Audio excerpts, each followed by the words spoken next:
അനുസരിച്ച് ജീവിക്കേണ്ട മറിയം ഇപ്പോൾ ആരാ? യഹൂദിയാണോ? യഹൂദ നിയമങ്ങൾ അനുസരിച്ചാണെങ്കിലും ആ സ്ത്രീയെ പൂർണ്ണമായി ഒരു പുതുവീഞ്ഞാക്കി മാറ്റി. കാനായിലെ കല്യാണത്തിലേക്ക് തിരിച്ചു വരാം. അപ്പോൾ മാതാവ് പറയാണ്, അവരുടെ വീഞ്ഞ് തീർന്നു. അവരുടെ വീഞ്ഞ് തീർന്നു എന്ന് പറഞ്ഞാൽ അതിൻ്റെ അർത്ഥം, ഈ മാതാവും ഈശോയും തമ്മിലുള്ള സംസാരം നമ്മളെപ്പോഴും ചിന്തിക്കണം. മാതാവും ഈശോയും എപ്പോഴും സംസാരിച്ചുകൊണ്ടിരിക്കുകയാണ്. കാരണം അവരൊരു ഹൃദയം പോലെയാണ്. അവർ തമ്മിൽ വലിയ കമ്മ്യൂണിക്കേഷൻ ഗ്യാപ്പില്ല. മാതാവ് എന്ത് ചിന്തിക്കുന്നോ അതോടനെ യേശുവിൻ്റെ മനസ്സിൽ വരും. യേശു എന്ത് ചിന്തിക്കുന്നോ അതോടനെ മാതാവിൻ്റെ മനസ്സിൽ വരും. ഇപ്പം നമ്മൾ തന്നെ കരിസ്മാറ്റിക്കാർ ഒരാളുടെ തലയിൽ കൈവച്ച് പ്രാർത്ഥിച്ചപ്പോൾ ഉടനെ മറ്റാളുടെ മനസ്സിലിരിക്കണൊക്കെ നമുക്ക് മനസ്സിലായില്ലേ? എങ്കിൽ പിന്നെ മാതാവും ഔസപിതാവും തമ്മിൽ എന്തായിരിക്കും കൊളാബറേഷൻ? അപ്പോൾ ഈ കല്യാണ വീട്ടിൽ ഇവർ തമ്മിൽ അകത്ത് കമ്പി സംസാരിച്ചുകൊണ്ടിരിക്കുന്നുണ്ട്. മാതാവ് പറയാണ്, മോനെ, ദൈവരാജ്യത്തിൻ്റെ ആ പുതിയ നീതി നടപ്പാക്കാൻ പറ്റിയ അവസരമാണ്. സമയമായി. അല്ലല്ലോ, എൻ്റെ സമയമായിട്ടില്ലല്ലോ എന്ന് പറഞ്ഞാൽ ഈശോ പറയുന്നതിൻ്റെ കാര്യം ഇതാണ്. എങ്ങനെയാണ് ദൈവരാജ്യത്തിൻ്റെ പുതിയ വീഞ്ഞുണ്ടാകുന്നത്? ഈശോ പീഡ സഹിച്ച് മരിച്ചു ഉയർത്താലേ ഉണ്ടാവുള്ളൂ. അപ്പം മാതാവ് പറയാണെന്ന് വിചാരിച്ചോ, ഞാൻ ഈ ദൈവരാജ്യത്തിൻ്റെ മരിച്ചുയർപ്പിന് മുൻപ് തന്നെ അതിനെ മുൻകൂറായിട്ട് അനുഭവമാക്കിയേക്കണ ആളല്ലേ ഞാനിവിടെ നിൽക്കണേ. മനസ്സിലായോ? മാതാവ് ആരാണ്?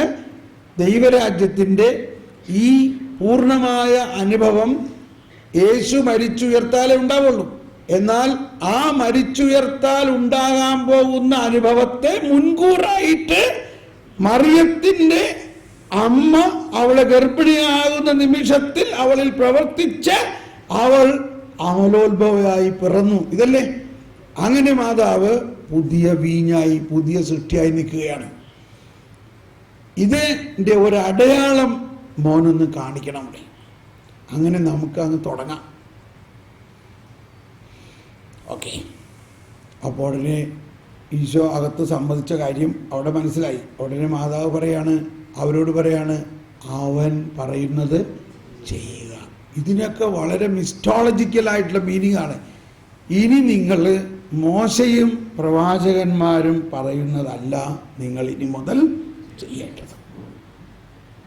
ആ പഴയ വീഞ്ഞ് തീർന്നു. ഇതാണ് താബോർ മലയിൽ ഉണ്ടായത്. പെട്ടെന്ന് ഞാൻ പോകാൻ. താബോർ മലയിൽ യേശു രൂപാന്തരപ്പെട്ടു. പത്രോസ് അവർ 3 പേരും അവിടെ ഉണ്ട്. അപ്പോഴെന്താ അവിടെ കാണുന്നത്? മോശയും ഏലിയായും അവിടെ വന്നിരിക്കണം. എങ്ങനെ പത്രോസിനെ മനസ്സിലായി അത് മോശയാണെന്ന്? അത് വേറെ വിഷയം. പത്രോസ് ഉടനെ പറയുകയാണ്, കർത്താവേ, നമുക്കിവിടെ 3 കൂടാരം ഉണ്ടാക്കാം. ഒന്ന് മോശയ്ക്കും, ഒന്ന് ഏലിയായ്ക്കും, ഒന്ന് നിനക്കും. അതിൻ്റെ താഴെ പറഞ്ഞിരിക്കുകയാണ്, അവൻ പറയണത് എന്താണെന്ന് അവന് തന്നെ അറിഞ്ഞൂടാണ്. അപ്പോൾ എന്താണ് ഇപ്പൊ പത്രോസ് ഇടയ്ക്കിടയ്ക്ക് ഇങ്ങനെ വിളിച്ച് പറയാറില്ലേ? പത്രോസ് പറഞ്ഞേക്കണ അനുസരിച്ച് ഈ മോശയും ഏലിയായും യേശുവും ഒരു സമാന്തര ആളുകളായിട്ട് കണക്കാക്കിയോ ഇല്ലയോ? ഉടനെ ഒരു കാർമേഘം വന്ന് അവരെ അങ്ങ് മൂടി. അത് മോശയുടെ കാലത്തും ഉള്ള ദൈവ സാന്നിധ്യത്തിൻ്റെ, ത്രിത്വിക ദൈവത്തിൻ്റെ ആവാസത്തിൻ്റെ, പിതാവായ ദൈവത്തിൻ്റെ വരവാണത്. ആ മേഘം വന്ന് മൂടിയതോടെ ആളുകൾക്കൊന്നും കാണാൻ പറ്റുന്നില്ല. ശബ്ദം എന്തായിരുന്നു? ആ ശബ്ദം ഇവനെൻ്റെ പ്രിയപുത്രൻ, ഇവൻ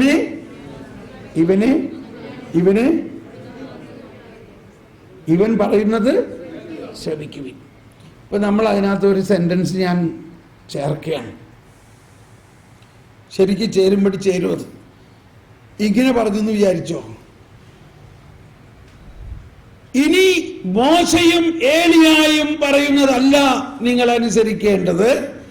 മോശയും ഏലിയായും ആരെക്കുറിച്ച് പറഞ്ഞോ അവൻ എൻ്റെ പ്രിയപുത്രൻ ഇതാ ഇവിടെ വന്നിരിക്കുന്നു. ഇനി അവൻ പറയുന്നതാണ് കേൾക്കേണ്ടത്.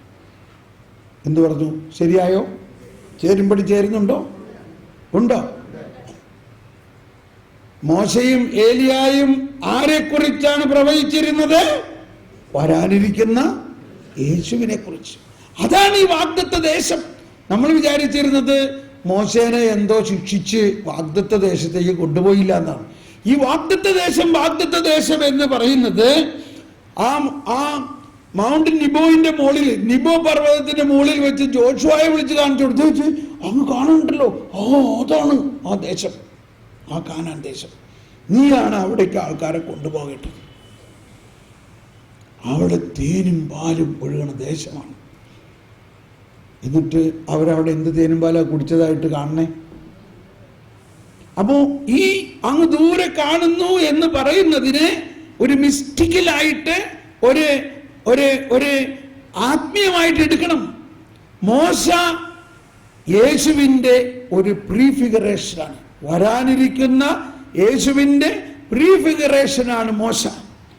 മോശയിലൂടെ ദൈവം പ്രവചിക്കുന്നത് മുഴുവനും ഈ വാഗ്ദത്ത ദേശം എന്ന് പറയുന്നത്, ഈ തേനും പാലും ഒഴുകുന്ന കാനാൻ ദേശം എന്ന് പറയുന്നത് വരാനിരിക്കുന്ന സ്വർഗരാജ്യമാണ്. ആ സ്വർഗരാജ്യത്തിൽ തേനും പാലുമാണ് ഭക്ഷണം എന്ന് പറയുന്നത് കർത്താവ് ഈശോ മിശിഹായുടെ ശരീരവും രക്തവുമാണ്. Praise the Lord. കേൾക്കാൻ ചെവിയുള്ളവർ കേൾക്കട്ടെ. Okay, come back. ഇപ്പോ ഈ താബോർ മലയിൽ കർത്താവ് അരുളി ചെയ്തു, മോശയും ഏലിയായും ആരെക്കുറിച്ച് പറഞ്ഞോ അവൻ ഇതാ വന്നിരിക്കുന്നു. അതുകൊണ്ട് ഇനി മോശയും ഏലിയായും പറയുന്നതല്ല, ഇവൻ പറയുന്നത് ശ്രവിക്കുവിൻ. അതോടുകൂടി പൂർത്തിയാകുമല്ലോ ദൈവരാജ്യം. ഇത് തന്നെയാണ് കാനായിലെ കല്യാണത്തിന് മാതാവും പറയുന്നത്. ഇനി മോശയും ഏലിയായും പറയുന്നതല്ല, ഇവൻ പറയുന്നത് കേൾക്കുവിൻ. ഇവനാണ് ഈ വരാനിരിക്കുന്ന പുതിയ രാജ്യം, പുതിയ വീഞ്ഞ്. ഈശോ പറഞ്ഞു, ഈശോന് അവർക്ക് വീഞ്ഞുണ്ടാക്കാനാണ് ആഗ്രഹമായിരുന്നുവെങ്കിൽ ആ പഴയ തോൽക്കുടങ്ങളിൽ വീഞ്ഞുണ്ടാകട്ടെ എന്ന് പറഞ്ഞാൽ പോരായിരുന്നോ? വീഞ്ഞുണ്ടാകട്ടെ എന്ന് പറഞ്ഞിട്ടുണ്ടെങ്കിൽ ആ പഴയ തോൽക്കുടം മുഴുവനും നിറഞ്ഞനെ. ഈശോ ആ പഴയ തോൽക്കുടം ഉപയോഗിച്ചില്ല, മറിച്ച് കൽഭരണികൾ ഉപയോഗിച്ചു. എന്താണ് ഈ കൽഭരണി? വിശുദ്ധീകരണത്തിന് യഹൂദരുടെ കാല് കഴുകാൻ വെച്ചിരുന്ന വെള്ളം വെച്ചിരുന്ന ഭരണിയാണ്. നമ്മൾ ഇറയത്ത് കാല് കഴുകാൻ വെക്കണ ഭരണിയിൽ വീട്ടിൽ കുടിക്കണ വെള്ളം എടുക്കോ? അപ്പൊ എന്തുകൊണ്ടാണ്? അപ്പൊ അതിന്റെ പ്രതീകം ഇതാണ്. പാപകരമായ മനുഷ്യനെ യഹൂദരെല്ലാവരും ഫരിസേയരും നിയമജ്ഞരും പുച്ഛിച്ച് തള്ളിയിരിക്കുന്ന ആ മനുഷ്യന്റെ പ്രതീകമാണ് ഈ കൽഭരണികൾ. ആ കൽഭരണികളിലെ വെള്ളം പ്രൊഡക്ഷൻ, അതായത് ബലം തരാത്ത പഴയ നിയമമാണ്. സ്റ്റെറൈൽ ലോ എന്ന് പറയും. നിയമം പാലിച്ചത് കൊണ്ട് ഒരുവനും നീതീകരിക്കപ്പെടുന്നില്ല. ആ പ്രതീകമായ ആ വെള്ളത്തെ യേശുവിൻ്റെ കൃപ വന്നപ്പോൾ അതിനെ പൂർണ്ണമായി സത്ത രൂപാന്തരീകരിച്ച് നിമിഷം കൊണ്ട് പുതുവീഞ്ഞായി മാറി. ഇനി മറ്റൊരു ചിന്ത കൊണ്ട് ഇതിനകത്തിട്ട്, ഈ വെള്ളത്തിനെ അല്ലെങ്കിൽ വീഞ്ഞിനെ, ഒരല്പം വീഞ്ഞ് വെള്ളത്തിൽ ചേരുകയാണെങ്കിൽ വെള്ളത്തിൻ്റെ സത്ത മാറും, വെള്ളത്തിൻ്റെ രൂപാന്തരീകരണം ഉണ്ടാവും. എന്നാൽ വെള്ളം വീഞ്ഞിൽ ചേരുകയാണെങ്കിൽ വീഞ്ഞ് രൂപാന്തരീകരിക്കുമോ? മനസ്സിലായോ? കുറച്ച് വെള്ളം വീഞ്ഞിൽ ചേർത്താൽ വീഞ്ഞ് രൂപാന്തരീകരിക്കുമോ? ഇല്ല. വീഞ്ഞ് തന്നെയായിരിക്കും. ഇച്ചിരി വെള്ളം കൂടി ചേർന്നിട്ടുണ്ടാവുള്ളൂ. വീഞ്ഞിൻ്റെ മോളിക്യൂൾസിന് മാറ്റം ഉണ്ടാവില്ല. പക്ഷേ അല്പം വീഞ്ഞ് വെള്ളത്തിൽ ചേർന്നാൽ വെള്ളത്തിൻ്റെ മോളിക്യൂൾസ് മാറും. ഇതൊക്കെ ചിന്തിക്കണം. അപ്പോൾ അത്രയ്ക്ക് വീര്യമുള്ള മറ്റൊരു സൃഷ്ടി ഇവിടെയാണ്, പുതിയ സൃഷ്ടി. ഒരു സൃഷ്ടിയായ വെള്ളത്തെ ഇപ്പോൾ എന്താക്കി മാറ്റിയിരിക്കുന്നു? വീഞ്ഞ് എന്ന് പറയുന്ന മറ്റൊരു സൃഷ്ടിയാക്കി മാറ്റി. എല്ലാവരും ഒന്ന് കൈവീശി, എൻ്റെ കർത്താവേ ഉറങ്ങല്ലേ, പുതുവീഞ്ഞ് വരുന്നു. Hallelujah, hallelujah, hallelujah, hallelujah. ക്ഷീണിച്ചോ? ഞാൻ ക്ഷീണിച്ചതായിട്ട് തോന്നുന്നുണ്ടോ? Praise the Lord. പുതുവീഞ്ഞ് കുടിക്കാൻ തുടങ്ങിയാൽ പിന്നെ ഒരു ക്ഷീണമില്ല. എത്ര ദിവസമായി ഒരു വിശ്രമമില്ലാണ്ട് കണ്ടിന്യൂസ് പ്രീച്ചിങ് ആണ്. എന്താണ് അതിൻ്റെ കാരണം? പുതുവീഞ്ഞാണ്, പഴയതല്ല. ഓക്കെ, ഇവിടെ ശ്രദ്ധിക്കണേ. ഇവിടെയാണ് ഈ ഫരിസേയരും നിയമജ്ഞരും, അതായത് കലവറക്കാരൻ പറയുകയാണ്, എല്ലാവരും ആദ്യം പുതുവീഞ്ഞ് വിളമ്പിയിട്ട് കുടിച്ച് മത്തരായി കഴിയുമ്പോഴാണല്ലോ പഴയ വീഞ്ഞ് വിളമ്പാറ്. നീ ആകട്ടെ ഇത്രയും നാളും ഇത്രയും സമയം ഈ പുതുവീഞ്ഞ് ഒളിച്ചു വെച്ചിരുന്ന എന്താണ്? അപ്പം അതാണ് പഴയ നിയമവും പുതിയ നിയമവും തമ്മിലുള്ള. അപ്പോൾ ഇവിടെ ഈശോ അവതരിപ്പിക്കുന്നത് ഈ ദൈവരാജ്യ സ്ഥാപനത്തിന് ആദ്യം പഴയ വീഞ്ഞ് വിളമ്പി പിന്നീടാണ് പുതിയ വീഞ്ഞ് വിളമ്പണേ. എന്നാൽ എന്താ പറഞ്ഞത്?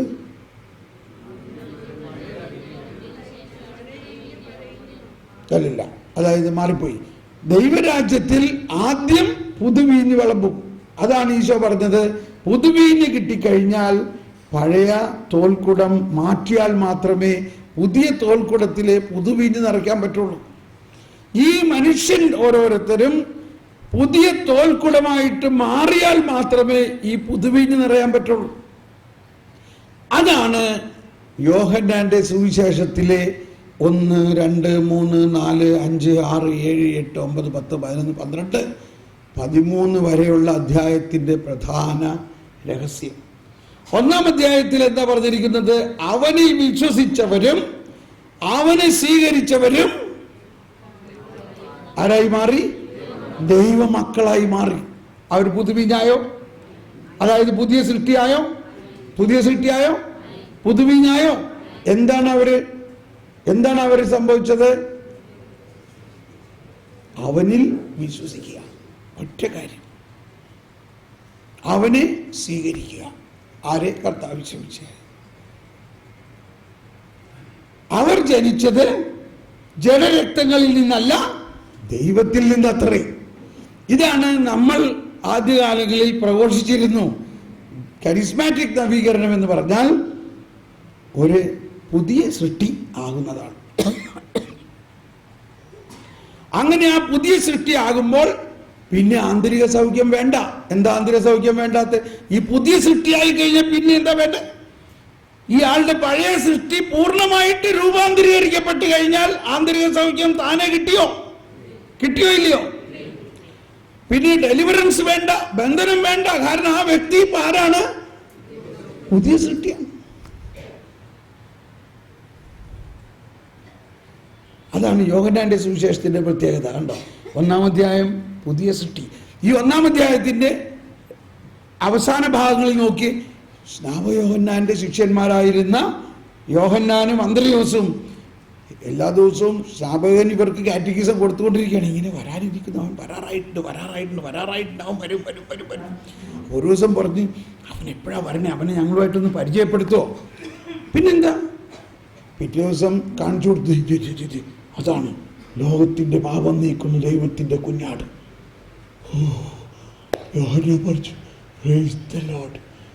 പിറ്റേ ദിവസം അല്ലെങ്കിൽ അന്ന് രാത്രി അവർ തമ്മിൽ സംസാരിച്ചോ പറഞ്ഞു, അതെ നാളെ അദ്ദേഹമായിട്ട് ഞങ്ങളെ ഒന്ന് മുട്ടിച്ച് തരുമോ? അപ്പോൾ പറച്ചിലായി, മുട്ടിച്ചൊക്കെ തരാം. അപ്പോൾ പിന്നെ നീ എന്നെ വിടും, പിന്നെ ഞാൻ എന്ത് ചെയ്യണം? അങ്ങേരുമായിട്ട് ഞങ്ങളൊന്ന് പരിചയപ്പെടുത്തി തരുന്ന, ഞങ്ങൾ അങ്ങേരുടെ ഗ്രൂപ്പിൽ ചേരട്ടെ. ചേർന്നോ? കാരണം ഞാൻ തളരണം, അവൻ വളരണം. നമ്മുടെ ഗ്രൂപ്പിൽ നിന്ന് ആരെങ്കിലും നമ്മൾ വിടുമോ? ഇത് വിട്ടു, നമ്മുടെ ടീമിൽ നിന്ന് വിട്ടു. ഓക്കെ. പിറ്റേ ദിവസം യോഹന്നാനും അന്ത്രയോസും നിൽക്കുമ്പോൾ അവൻ വരുന്നത് കണ്ടു. യോഹന്നാൻ 1:35. അതാണ് ലോകത്തിൻ്റെ പാപം നീക്കുന്ന. ഇത് കേട്ട പാട് കേൾക്കാത്ത പാട് ഉടനെ യോഹന്നാനും അന്ത്രയോസും ഓടി യേശുവിൻ്റെ പിന്നാലെ ഓടി. യേശു ഇത്തിരിയും കൂടി ഫാസ്റ്റായിട്ട് നടക്കാൻ, അവർ കൂടി ഫാസ്റ്റായിട്ട് നടക്കാൻ തുടങ്ങി. പെട്ടെന്ന് യേശു തിരിഞ്ഞു നിന്ന് നിങ്ങൾ എന്താണ് അന്വേഷിക്കുന്നത്? ഇതാണ് യോഹന്നാന്റെ സുവിശേഷം അനുസരിച്ചുള്ള യേശുവിൻ്റെ ആദ്യത്തെ വാക്ക്. നിങ്ങൾ എന്താണ് അന്വേഷിക്കുന്നത്? അത് കേട്ടപ്പോഴേക്കും യോഹന്നാനുണ്ടായ അനുഭവം. യോഹന്നാൻ പറഞ്ഞു, കർത്താവേ, അങ്ങ് എവിടെയാണ് വസിക്കുന്നത്? ഒന്ന് കാണുവിൻ. അങ്ങനെ ഇവർ രണ്ടുപേരും ഭയങ്കര സന്തോഷമായി.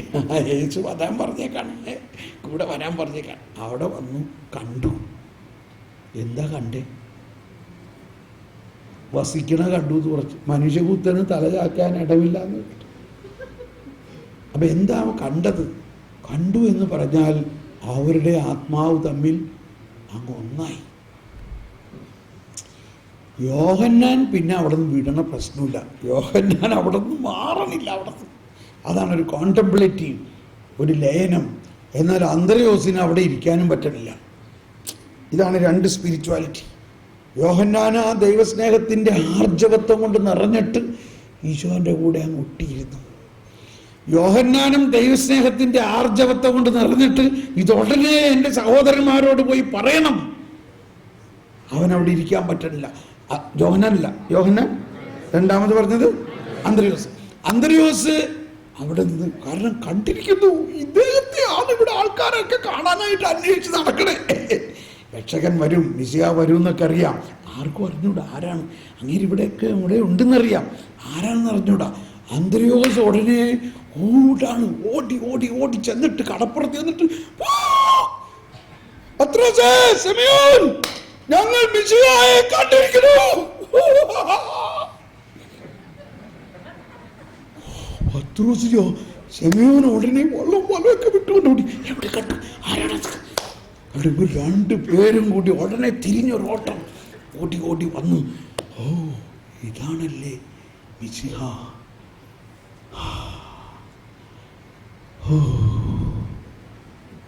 കണ്ണുകൾ ഇടഞ്ഞു.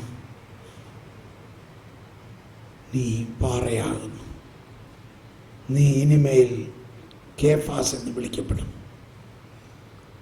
ഈ പാറമേൽ എൻ്റെ പള്ളി പണിയും. അത് കഴിഞ്ഞപ്പോൾ വേറെ രണ്ടുപേര്, ഫിലിപ്പോസും നഥാനിയേൽ. കണ്ട, ആ ഒറ്റ അധ്യായത്തിൽ 5 അപ്പസ്തോലന്മാർ. ഇവർ പുതിയ സൃഷ്ടിയായോ? കണ്ടോ?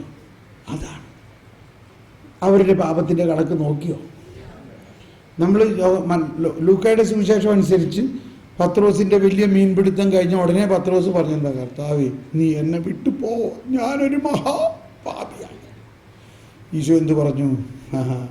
നിന്നെ ഞാൻ മനുഷ്യനെ പിടിക്കുന്നവനാകാം.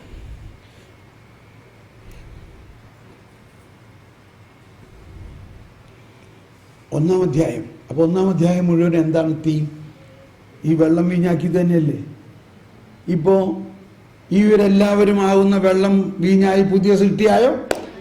ആ വീഞ്ഞ് പിന്നെ തിരിഞ്ഞു പോയോ? ആ സംഭവമാണ് രണ്ടാം അധ്യായത്തിൽ ശരിക്കും പറയുന്ന കാനായിലെ കല്യാണത്തിന് വെള്ളം വീഞ്ഞാക്കുന്നതിലൂടെ ഈശോ കൗദാശികമായ ഒരു പ്രവർത്തനത്തിലൂടെയാണ്, ആ യേശു അനുഭവത്തിലൂടെയാണ് ഒരു മനുഷ്യൻ്റെ ജീവിതം പുതു സൃഷ്ടിയാവുന്നത്. അതാണ് പൗലോസ് പറഞ്ഞിരിക്കുന്നത്, യേശു ക്രിസ്തുവിൽ ആയിരിക്കുന്നവൻ പുതിയ സൃഷ്ടിയാണ്. പിന്നെ അവനിൽ പഴയത് വല്ലതും ഉണ്ടോ? വിശ്വസിക്കുക, പഴയതെല്ലാം കടന്നുപോയി. ഇനി 3-ാം അധ്യായത്തിലേക്ക് വരൂ. 3-ാം അധ്യായത്തിലെ ആദ്യം തന്നെ നിക്കോദേമോസ് എന്ന് പറഞ്ഞ വളരെ നല്ല മനുഷ്യനാണ്, വളരെ അറിവുള്ളവനാണ്, ജ്ഞാനിയാണ്, പണ്ഡിതനാണ്. അയാൾക്ക് കാര്യം മനസ്സിലായി. ഇയാൾ പറയാണ്, അങ്ങ് ദൈവത്തിൽ നിന്ന് വന്ന ഒരു ഗുരുവാണ്. You are a teacher come from God. ദൈവം കൂടെ ഇല്ലെങ്കിൽ അങ്ങ് ചെയ്യുന്ന തരത്തിലുള്ള ഈ അടയാളങ്ങൾ ആർക്കും ചെയ്യാൻ പറ്റില്ല. ഏത് അടയാളത്തിനെ കുറിച്ചാണ് അപ്പോൾ പറയണേ? 3-ാം അധ്യായത്തിന്റെ ആരംഭത്തിൽ ഇത് പറയുമ്പോൾ ഏത് അടയാളത്തെ കുറിച്ചാണ് പറയണേ? വെള്ളം വീഞ്ഞാക്കിയ 2-ാം അധ്യായത്തിലെ അടയാളത്തെ കുറിച്ചല്ലേ പറയണേ? അപ്പോൾ തീർച്ചയായിട്ടും നിക്കോദേമോസും അവിടെ ഉണ്ടായിരുന്നിരിക്കണം. പക്ഷേ യേശു എന്ത് പറഞ്ഞു? യേശു പറഞ്ഞു, വീണ്ടും ജനിക്കുന്നില്ലെങ്കിൽ ഒരുവനും സ്വർഗരാജ്യത്തിൽ പ്രവേശിക്കാൻ പറ്റില്ല എന്ന് പറഞ്ഞാൽ, ഇപ്പൊ ഞാൻ പറയുമ്പോൾ ശ്രദ്ധിക്കണം, ഞാൻ 10 കൽപ്പനയ്ക്ക് എതിരായിട്ട് പറയുമെന്നല്ല ചെയ്യണേ എന്ന് മനസ്സിലാക്കണം. എനിക്ക് മോശയുമായിട്ടൊരു വിരോധമൊന്നുമില്ല കേട്ടോ. അതായത് നിയമജ്ഞൻ എന്ന നിലയ്ക്ക് ഈ കൽപ്പനകൾ അക്ഷരം പ്രതി അനുസരിക്കുന്ന ഒരാളാണ് നിക്കോദേമോസ്. അവരുടെ മറ്റൊരു തത്വം ഇതനുസരിച്ച് മലയാളത്തിൽ അത് എങ്ങനെ വായിച്ചാൽ മനസ്സിലാവുമെന്നറിയാം. മത്തായി 23:5 പറയുകയാണ് ഈ നിയമജ്ഞരെ കുറിച്ച്, അവരുടെ നെറ്റിപ്പട്ടങ്ങൾക്ക് വീതി കൂട്ടിയും തൊങ്ങലുകൾക്ക് നീളം കൂട്ടിയും പ്രഥമ സ്ഥാനത്ത് നിൽക്കുമായിരുന്നു. എന്താണ് ഈ വചനത്തിൻ്റെ അർത്ഥം? മലയാളം വായിച്ചാൽ വല്ലതും മനസ്സിലായ? നെറ്റിപ്പട്ടങ്ങൾക്ക് വീതി കൂട്ടുക എന്ന് പറഞ്ഞാൽ നമുക്കറിയാവുന്ന ആകെ ഒരു നെറ്റിപ്പട്ടുള്ളൂ. അതേതാ? ആനയുടെ നെറ്റിപ്പട്ട. ഇതുകൊണ്ടാണ് പല ഭാഷകളിൽ നമ്മൾ വായിക്കണം എന്ന് പറയണേ. പല ഭാഷകളിൽ വായിക്കണം.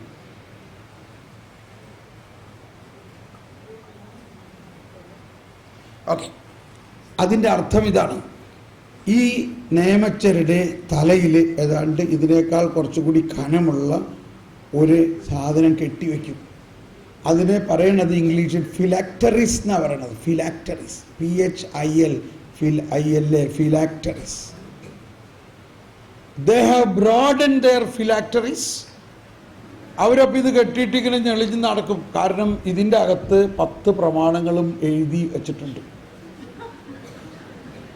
കാരണം മോശ പറഞ്ഞു, ഇത് നിങ്ങളുടെ തലയിലുണ്ടാകണം, ഇത് നിങ്ങളുടെ നെറ്റിപ്പത്തിലുണ്ടാകണം, ഇത് നിങ്ങളുടെ കയ്യിലുണ്ടാകണം. അത്രയ്ക്ക് ഇവർ അക്ഷരം പ്രതി മോശയെ അനുസരിക്കുന്നവരാണ്. അപ്പോൾ അതാണ് അതിൻ്റെ അർത്ഥം. അവരുടെ നെറ്റിപ്പട്ടങ്ങൾക്ക് വീതി കൂട്ടിയും എന്ന് പറഞ്ഞാൽ ആ നിയമം തോറ പ്രത്യേകിച്ച് 10 പ്രമാണങ്ങൾ എഴുതി ഇതിനേക്കാൾ വീതിയുള്ള ഒരു പെട്ടിയിലാക്കി അത് ഇങ്ങനെ ഒരു സ്ട്രാപ്പിട്ട് തലയിൽ ഇങ്ങനെ കെട്ടിവെക്കുമായിരുന്നു അവർ. എന്നിട്ട് അവരുടെ തൊങ്ങലുകൾക്ക് നീളം കൂട്ടുക എന്ന് പറഞ്ഞാൽ നമ്മളുടെ അച്ഛന്മാരിടുന്ന ഉറാല പോലെ അതിലും കനം കുറഞ്ഞ 10 നൂലുകളാണ് അതിൽ പ്രധാനമായിട്ട്. ആ നൂലുകൾ ഇങ്ങനെ അങ്ങ് താഴെ വരയ്ക്കുണ്ടാവും. അപ്പോൾ വലിയ നിയമത്തിനാണെങ്കിൽ ഇതിൻ്റെ വലിയ പെട്ടിയും കൂടുതൽ നീളമുള്ള ഈ ഉറാല പോലെ ഉള്ളതുണ്ടാവും. അതെന്തിനാണ്? ഈ 10 പ്രമാണം നീ എപ്പോഴും ഓർത്തിരുന്നോളണം. അത് ഒരെണ്ണം പോലും ലംഘിക്കരുത്. ലംഘിച്ചാൽ ഉടനെ നിനക്ക് ശിക്ഷയുണ്ടാവും. അപ്പം എന്തുകൊണ്ടാണ് അവർ ലംഘിക്കാതിരിക്കുന്നത്? ശിക്ഷയെ പേടിച്ചിട്ട്. അപ്പോൾ അവരുടെ നെറ്റിപ്പട്ടങ്ങൾക്ക് വീതി കൂട്ടിയും 23:5 ഇംഗ്ലീഷ് ബൈബിളിൽ നോക്കിക്കോ. They have broaden their phylacteries. അവിടെ ബോംബെ എന്ന് പറഞ്ഞ ഇംഗ്ലീഷ് അറിയണ ചേട്ടന്, do you have an English Bible with you? Not now. Okay, don't worry. They have broadened their phylacteries. This is a good point. Okay, 23:5. They have broadened. അപ്പോൾ ഈ ഫരിസേയർ ഇന്നും നമ്മൾ ജെറുസലേമിലേക്ക് പോകുമ്പോൾ ഇങ്ങനത്തെ ഓർത്തഡോക്സ് ആയിട്ടുള്ള നിയമജ്ഞരെ ഇപ്പോഴും നമുക്ക് അവിടെ കാണാം.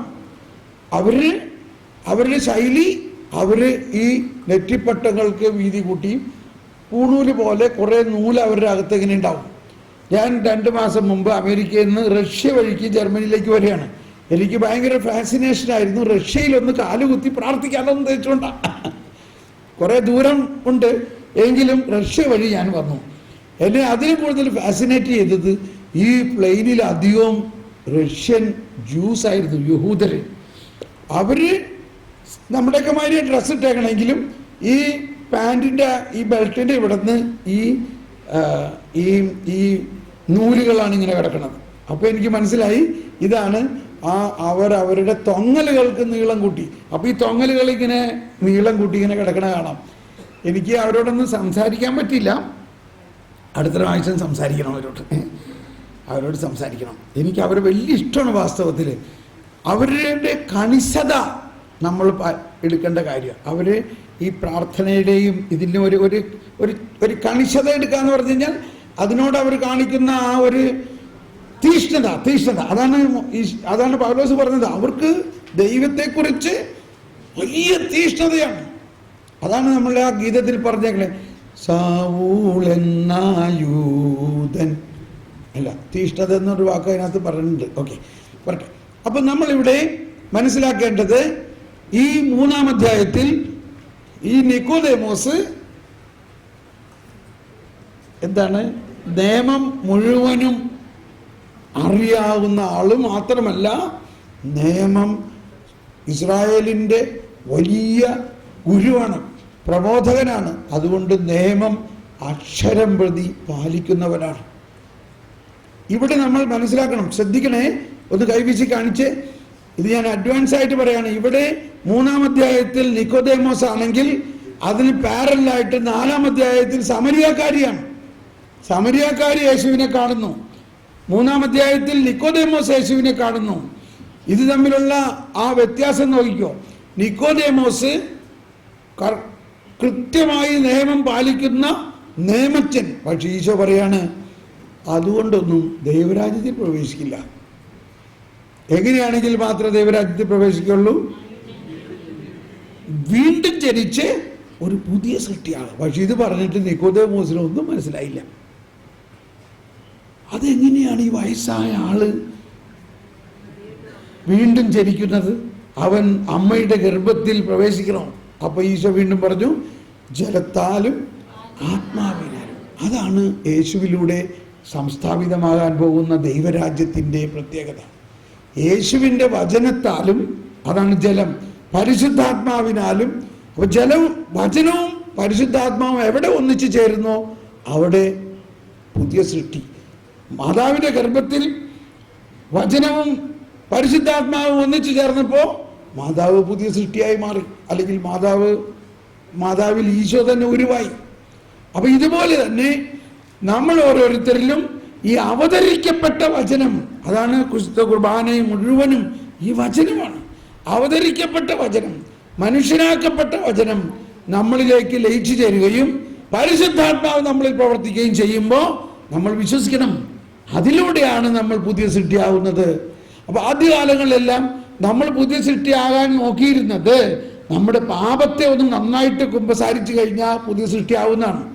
പക്ഷേ അത് വേണം, നാളെ കുമ്പസാരിക്കണം. പക്ഷെ അത് മാത്രം പോരാ, നമ്മളിലുള്ള ഫരിസേയനെ മാറ്റുമ്പോഴേ പുതിയ സൃഷ്ടിയാവുള്ളൂ. പുതിയ സൃഷ്ടിയാവുക എന്ന് പറയുന്നത് നമ്മളിലുള്ള ഫരിസേയ സ്വഭാവത്തെ മാറ്റണം. ആ ആദത്തിന്റെ അവസ്ഥയാണ് ഈ ഫരിസേയൻ. ആദത്തിന്റെ അടുത്ത് കർത്താവ് വന്ന് പറഞ്ഞു. ഓ, ഉടനെ ആദം എന്താ പറഞ്ഞത്? അതെല്ലാം നീ തന്ന ഈ പെണ്ണ് കാരണമാണ് ഈ പ്രശ്നമൊക്കെ ഉണ്ടായി. കണ്ടോ, അതാണ് ഫരിസേയ സ്വഭാവം. ഓക്കെ, അപ്പോ ഈ നിക്കോദേമോസിനോട് പിന്നെയുള്ള സംസാരത്തിൽ അവർ തമ്മിൽ വീണ്ടും ഇതിനെക്കുറിച്ച് കുറെ പറയാണ്. അവസാനം ഈശോ പറഞ്ഞെന്താ? മോശ, നിക്കോദേമോസിന് എളുപ്പം മനസ്സിലാവുന്നൊരു കാര്യമാണ് മോശയെക്കുറിച്ച്. മോശ പിത്തള സർപ്പത്തെ ഉയർത്തിയപ്പോൾ അത് കണ്ടവരെല്ലാവരും രൂപാന്തരപ്പെട്ട് പുതിയ സൃഷ്ടിയായോ? ആയോ ഇല്ലയോ? അവരിലുണ്ടായിരുന്ന ശാപം വിട്ടുപോയോ എന്ന പോലെ. കണ്ടോ, അതാണ് പഴയ നിയമത്തിലെ പുതിയ നിയമം. മോശ ഈ വരാനിരിക്കുന്ന യേശു കുരിശിൽ ഉയർത്തപ്പെടുന്നതിൻ്റെ പ്രതീകമായിരുന്നു. അവിടെ മോശയോട് പറഞ്ഞത്, നീ പിത്തള സർപ്പത്തെ ഉയർത്തുക. അതാണ് ഈശോ പറയുന്നത്. പിത്തള സർപ്പത്തെ മോശ ഉയർത്തിയപ്പോൾ ആ കണ്ടവരെല്ലാവരും രൂപാന്തരപ്പെട്ട പോലെ മനുഷ്യപുത്രൻ ഉയർത്തപ്പെടേണ്ടിയിരിക്കുന്നു. അപ്പോൾ പുതിയ സൃഷ്ടിയാണ്. പക്ഷേ നിക്കോദേമോസിന് അപ്പോ അത് വെളിപ്പെടുത്താനുള്ള വെളിപാട് കൊടുത്തിരുന്നില്ല. എന്തുകൊണ്ട്? അവൻ കണ്ടിട്ടും കാണാതിരിക്കുന്നതിനും കേട്ടിട്ടും ഗ്രഹിക്കാതിരിക്കുന്നതിനും അങ്ങനെ അവർ ഇപ്പോ മനസ്സ് തിരിഞ്ഞ് മോചനം പ്രാപിക്കാതിരിക്കട്ടെ. ഇനി അപ്പൊ അതാണ് 3-ാം അധ്യായം. അപ്പൊ 3-ാം അധ്യായം പറയുന്നത് മുഴുവനും വെള്ളം വീഞ്ഞായി പുതിയ സൃഷ്ടിയാവുന്നത് എങ്ങനെയാന്നുള്ളതാണ്. 4-ാം അധ്യായത്തിൽ യേശു തട്ടുച്ച സമയത്ത്, ഇവിടെ രാത്രിയാണ്, എല്ലാം ഓപ്പോസിറ്റ് ആണ്. ഇവിടെ നിക്കോദേമോസ് രാത്രി വന്നു, യേശു പകല് തട്ടുച്ചയ്ക്ക് അവളുടെ അടുത്തേക്ക് പോകുന്നു. അവളെ കുറിച്ചുള്ള കംപ്ലീറ്റ് ഹിസ്റ്ററി അറിയാം. ഈശോ ചെന്നിട്ട്, ക്ഷമിക്കണം കേട്ടോ, ഒരു മിമിക്രിയാണെന്ന് വിചാരിച്ചാൽ മതി, ഇത്തിരി തമാശയൊക്കെ പറയണ്ടേ. നമ്മൾ ചിലപ്പോൾ കൗൺസിലിങ്ങിനൊക്കെ ചിലർ ഓടി, ആരാണ് ഈ 5 ആൾക്കാരെ കാണണ്ടല്ലോ, ഇല്ലേ? ഈശോ അങ്ങനെ വല്ലതും പറഞ്ഞു? 5 ഭർത്താക്കന്മാരുണ്ടായിരുന്നുള്ള സന്ദേശം യേശു ഒരു നേരത്തെ കിട്ടിയിട്ടുണ്ടായിരുന്നു. നമ്മളാണെങ്കിൽ എന്ത് പറയും? നിനക്ക് 5 ഭർത്താക്കൾ, നീ ആള് ഭയങ്കരയാണല്ലോ എന്നൊക്കെ ചിന്തിക്കാൻ പാടില്ലായില്ലല്ലോ. ഇത് അങ്ങനെ ഒന്നും ചിന്തിച്ചില്ല. ഭയങ്കര സൗമ്യമായിട്ട് നട്ടുച്ചയ്ക്ക് അവളുടെ നേരെ ചെന്നു. അവളുടെ അവസ്ഥ നോക്കി, അവൾ എന്തോ ഒരു കരുണയുള്ള പെണ്ണാൻ നോക്കി. നട്ടുച്ചയ്ക്ക് ചീടിച്ച് എന്നേക്കണ ഒരാളിത്തിരി വെള്ളം ചോദിച്ചപ്പോൾ അവരുടെ ഒറിജിനൽ കരുണ എന്താ പറഞ്ഞേ? ഞാൻ വെള്ളം തരുന്നില്ല. നീ ഒരു യഹൂദൻ, ഞാൻ യഹൂദരും സമരിയാക്കാരും തമ്മിൽ ബന്ധമൊന്നുമില്ല എന്ന് പറഞ്ഞൂടെ, എന്നിട്ട് എന്നോട് വെള്ളം ചോദിക്കാൻ വന്നേ. ഇങ്ങനത്തെ അവസ്ഥാവിശേഷമുണ്ടായിരുന്ന ഒരു പെണ്ണ്, അതായത് പരസ്നേഹത്തിൻ്റെ നിയമത്തെ സംബന്ധിച്ച് ഒരാൾക്ക് ഇന്ന് നമ്മൾ ഏത് വീട്ടിൽ ചെന്നാലും ഒരു ഗ്ലാസ് വെള്ളം ചോദിച്ചാൽ തരുമോ ഇല്ലയോ? പ്രത്യേകിച്ച് ഹിന്ദുക്കളൊക്കെ ആണെങ്കിൽ ഭയങ്കര സന്തോഷത്തോടെ ഇങ്ങനെ പിടിച്ചേ തരുള്ളൂ. അവർ കൈ ഇങ്ങനെ പിടിച്ചു. ഇവള് വെള്ളം കൊടുക്കണില്ല. അപ്പോൾ അവളിലുള്ള പഴയ മനുഷ്യൻ്റെ ഒരു സാമ്പിൾ മനസ്സിലായല്ലോ. പോസിറ്റീവായിട്ട് ചിന്തിക്കണം. രൂപാന്തരം ഉണ്ടാകാൻ പോകുന്നതിന് മുൻപ് അവളിലുണ്ടായിരുന്ന അവസ്ഥ, മാത്രമല്ല യഹൂദരും സമരിയാക്കാരും തമ്മിലുള്ള സാമൂഹിക അവസ്ഥ മനസ്സിലായില്ലയോ? ഈശോ അതെല്ലാം കേട്ടിട്ട് അവളെ വല്ല വഴക്ക് പറഞ്ഞോ? അവളോടുള്ള കരുണയോടെ ഈശോ പെരുമാറുകയാണ്. എന്നിട്ട് നമുക്കറിയാം, ഓരോ കാര്യം ഈശോ പറയുമ്പോൾ അത് അവളുടെ ഉള്ളിൽ വെള്ളം വീഞ്ഞാക്കുന്ന മാതിരി പ്രവർത്തിക്കുകയാണ്. ഈശോയുടെ വചനം ഇരുതലവാളിനേക്കാൾ മൂർച്ചയേറിയത് മനസ്സിനെയും സന്ധിബന്ധങ്ങളെയും ആത്മാവിനെയും എല്ലാം പുതിയതായിക്കൊണ്ടിരിക്കുകയാണ്.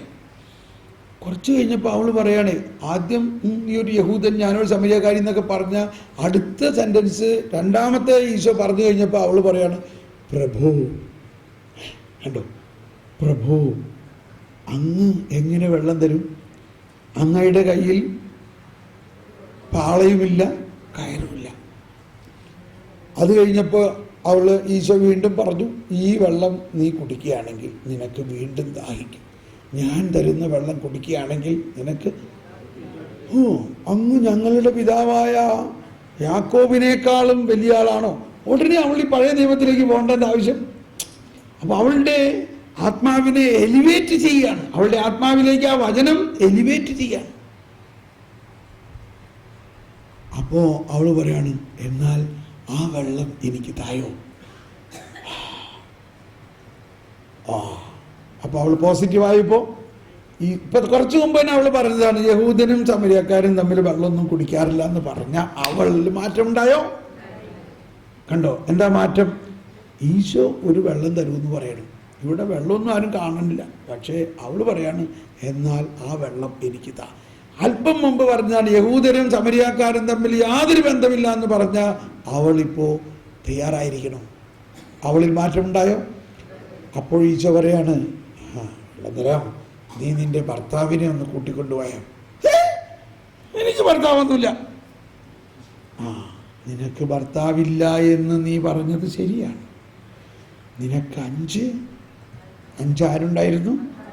ഭർത്താക്കന്മാരുണ്ടായിരുന്നു. എന്ന് പറഞ്ഞാൽ ലീഗലി കറക്റ്റ് അഡ്വക്കേറ്റ്സ് ലീഗലി ഭർത്താക്കന്മാരായിരുന്നു. അപ്പോൾ അവർ അവിഹിത ബന്ധമൊന്നും ആയിരുന്നില്ല. അപ്പം ലീഗലി ഒരു ഭർത്താവ്, അത് നടന്നില്ല, അത് വിമോചിപ്പിച്ചു, പാത്രം കൊടുത്തു, സൈൻ ചെയ്തു. അങ്ങനെ ലീഗലി 5 വിവാഹം കഴിഞ്ഞ് അവസാനം മടുത്തു. നമുക്കറിയാം ഒരു വിവാഹത്തിൽ തന്നെ ഉള്ള പ്രശ്നം എന്തായിരുന്നു. അപ്പം ഈ 5 വിവാഹം ചെയ്ത ഒരു പെണ്ണിൻ്റെ സഹനം ഒന്ന് ആലോചിച്ച് നോക്കി. അല്ല, ഒന്ന് ആലോചിച്ച് നോക്കി. ഒരു കംപ്ലൈൻ്റായിട്ട് പറയണതല്ല. വിവാഹ ജീവിതം എന്ന് പറഞ്ഞാൽ അത്ര എളുപ്പമുള്ള കാര്യമാണോ? ഒരു വിവാഹത്തിൽ തന്നെ അനുഭവിക്കുന്ന ദുരിതങ്ങൾ. അപ്പം ഞാനിത് ശരിക്കും ഓർക്കാറുള്ളതാണ്. 5 ഭർത്താക്കന്മാരെ എങ്ങനെ ഇവൾ ടോളറേറ്റ് ചെയ്തു? തീർച്ചയായിട്ടും പറ്റണില്ല. ഇനി അങ്ങനെ ഒരു ഭർത്താവ് വേണ്ട. അതുകൊണ്ട് ആരെങ്കിലും കൂടെ കിടന്ന് കളയാൻ വിചാരിച്ചു.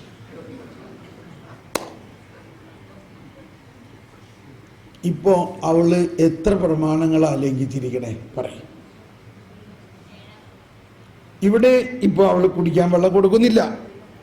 പരസ്നേഹത്തിന്റെയും ഈ സകല പ്രമാണങ്ങളും അവള് ലംഘിച്ചിരിക്കുകയല്ലേ? മനസ്സിലാവുന്നുണ്ടോ? അപ്പൊ അവിടെ നിക്കോദേമോസ് എല്ലാ പ്രമാണങ്ങളും അനുസരിക്കുന്ന നിയമപണ്ഡിതനും ഇസ്രായേലിലെ ഏറ്റവും പ്രൊഫസറും ഗുരുവുമായ അദ്ദേഹത്തിന് ദൈവരാജ്യത്തിൽ കയറാൻ പറ്റിയില്ല. എന്തുകൊണ്ട് പറ്റിയില്ല? യേശു പറഞ്ഞ വചനം അയാളിൽ ഒന്നും ഏക്കണില്ല. യേശു ഇതുപോലെ തന്നെയാണ് നിക്കോദേമോസിനോട് പറഞ്ഞത്, നീ വീണ്ടും ജനിക്കുന്നില്ലെങ്കിൽ. എന്തോരം പറഞ്ഞിട്ടും നിക്കോദേമോസിൽ യാതൊരു എന്തുകൊണ്ട് മാറ്റമുണ്ടായില്ല? മാറ്റമില്ലാതിരുന്നതിൻ്റെ ഒരു കാരണം നിക്കോദേമോസ്, ഇതൊക്കെ പറയുമ്പോൾ ഞാൻ ശ്രദ്ധിക്കണം, വളരെ മെച്യൂറായിട്ട് ശ്രദ്ധിക്കണം. ഞാൻ നിയമത്തിനെതിരായിട്ട് പറയല്ല. നിക്കോദേമോസിലുള്ള ഫരിസേയ മനോഭാവമുണ്ട്. പഴയ നിയമത്തെ മാത്രം മുറുക്കെ പിടിക്കുന്ന ഒരവസ്ഥ കൊണ്ട് ഈ പുതിയ നിയമം അവനിൽ പ്രവേശിക്കുന്നില്ല. എന്നാൽ സമരിയക്കാരി ഒരു നിയമവും പാലിക്കുന്നില്ല. അതിൻ്റെ അർത്ഥം അവളൊരു യഹൂദനെ അല്ല, അവളിൽ ഫരിസേയ നിയമം ഇല്ല, ഫരിസേയ നീതി ഇല്ല. അവളിൽ ഫരിസേയ നീതി ഇല്ല, അവളൊരു പാപിയാണ്. പാപിയായതുകൊണ്ട് അവൾക്ക് എളുപ്പം സ്വർഗരാജ്യം മനസ്സിലായി. അതാണ് ഈശോ പറഞ്ഞേക്കുന്നത്, നിങ്ങളെക്കാൾ കൂടുതൽ ഫരിസേയരോട് പറയാൻ, നിങ്ങളെക്കാൾ ആദ്യം ചുങ്കക്കാരും വേശ്യകളും സ്വർഗരാജ്യത്തിൽ പ്രവേശിക്കും. എന്തുകൊണ്ട്? ദൈവരാജ്യം തുറന്നിരിക്കുന്നത് ആർക്ക് വേണ്ടിയാ? നീതിമാന്മാർക്ക് വേണ്ടി.